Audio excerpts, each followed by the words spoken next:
Assalomu alaykum, adasi yaxshi keldingizmi ishdan? Sendan yog' hidi kelyapti. Bir eri kutib olishni ham bilmaysan. Yo'qol ko'zimdan nariqqa. Xo'p bo'ladi adasi. Menga qara o'g'iltoy, kecha kafedan begona qiz bilan chiqqaningni ko'rdim. Qattiq qalan qizdagi pul sarflaguncha uydagi xotiningga pul sarfla. Bunaqa yurganingni ikkinchi ko'rmay. Obada. Rostdan ham xotinimga pul berib ko'ring, nima qilarki? O xotin, bakki. Hozir adasi. Labbi.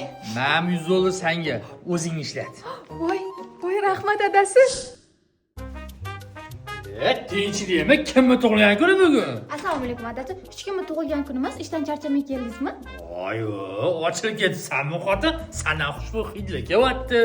Siz yoqtirgan tort pishib qo'ydim. Qatdan shuncha harakatga pul olding-a? Kecha o'zingiz pul berdingiz, adasi ishlatgin deb. Malades xotin. Bo'lmasa-chi bugun senga 100 emas, 200 dollar beraman. O'zing ishla. Voy rahmat adasi. Voy, bugun jang kechagidan ham boshqacha-yu, tabakkali, shashli, ho'l mevali, shirinliklar. Ochilib ketsanmi xotin? Yenga ko'nya oldingmi? Ha, buni siri nimada?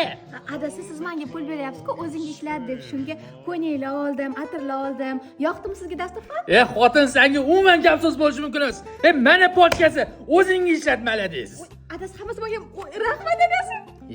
O'zi oldin yurgan ekanman-da, qalanga qasangalarga pul sarflab, o'zi pulni xotinga sarflash kerak ekan.